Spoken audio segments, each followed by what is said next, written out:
Hello and welcome to John's Author Diary for the week ending November the 28th, 2021.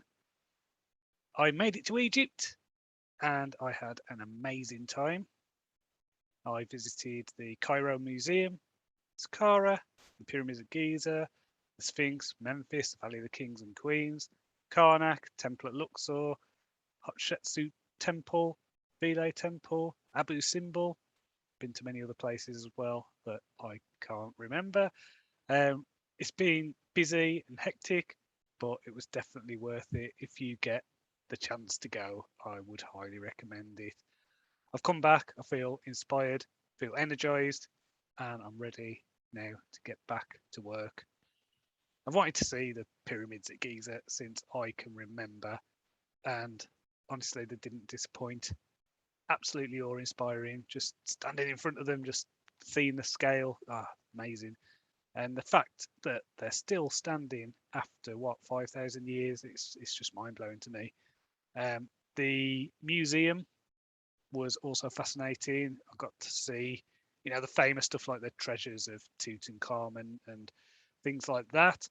But it was some of the sculptures, like the scribe and I can't remember what it was called now, but there was one that was made out of wood that had eyes that were made out of glass that looked like real eyes and things like that. Like things like that, the smaller pieces, some of those were just really impressive. So I know that that museum is going to be closing and they're going to be moving all the stuff to a new museum. So I will definitely be trying to go back there if I can because I was only there for a day and you need to spend at least a week looking around that place. And then there was Karnak as well. That was amazing. Um, I'd seen pictures of this place, but actually being among the temple site, it just gave you a sense of the scale, just the immensity of the size of the rocks and things like that. So, no images, no videos can do that place justice. It's one of those things you've got to be there, you've got to feel, you've got to experience you walking around, kind of looking up at the obelisks, at the columns, and just kind of just going, wow, that's amazing. So I think it's going to take me a while to process everything that I saw over these past couple of weeks. I feel like I've been drinking from the story fuel fire hose, let's say, and it does feel very strange coming back to England after being, it was, I think it was 36 degrees maybe in the Valley of the Kings, and Luxor was 30. Cairo was in the mid 20s. Got back to England. I mean, there was a tube strike as well that I had to contend with getting back across London. But, coming back up on a train to Morecambe and Storm Arwen was rearing its ugly head. And as I'm recording this, it's actually snowing outside.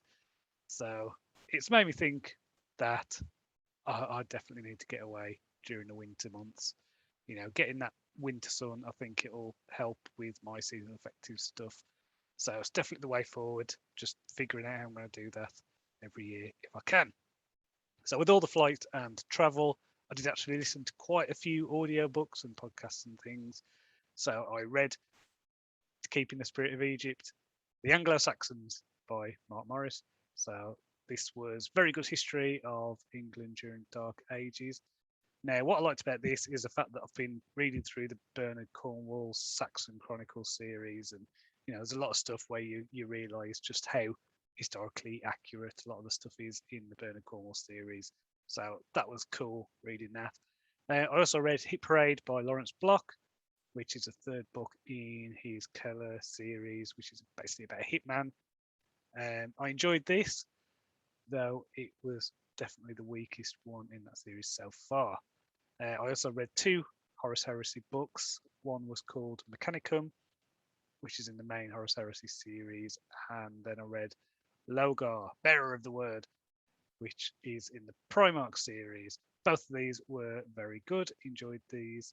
I preferred the Logar one just because it had a desert setting, and I was actually listening to this book while we were on the way to Abu Simbel in a coach, and so looked ahead, and all I could see was a straight road leading to the horizon. and there were no cars, no buses. It was just desert either side, and this story was set in a desert as well. So I really got the feel for that, and also the dreading feeling of, I hope we don't break down out here. So that was interesting. There was also a book I read called King, Warrior, Magician, Lover by Maureen Gillette, which was about kind of Jungian archetypes, specifically masculine archetypes. So this is great material for me for thinking about designing characters. So if you're into that kind of thing, I'd recommend that. Next week, I am going to carry on planning the next phase in my writing career. Egypt gave me a lot of time to think about what I'm doing next. I'm going to put Trial of Thieves on hold for a while and work on outlining and world building this, whatever this next thing will be. Much of my Ravenglass universe, as it stands, is currently in my head. And if I'm going to be working with other authors, I need to have something formalized, something like basically so we know what's canon, what isn't, in the history of the world that we can play in the different locations and things like that. So it was on the flight between Luxor and Cairo where I cracked what this initial phase of the series will be. So that's exciting. And I'm sure I'll have more details to come once I've kind of dug down into the details of that, if you know what I mean. So I'm thinking more in terms of creating a brand that goes beyond just the books. So I mentioned before something like what Games Workshop or Forgotten Realms do, where it goes beyond the books, where there's lots of books in the series that all feed in, maybe different authors. Who knows? This is what I need to plan, what I need to think about. Not even try and reach out to people at Games Workshop and see whether I can get any advice or mentorship or anything like that. So I'm thinking basically over the next 5 years, my role becoming more of a creative director than just a author. So I still want to be writing stories, but the way that looks is, it's potentially in flux. So exciting. I'm brimming with ideas. Just need now to figure out how to make this thing work. And I think that's what I'm going to do. So until next time, cheerio.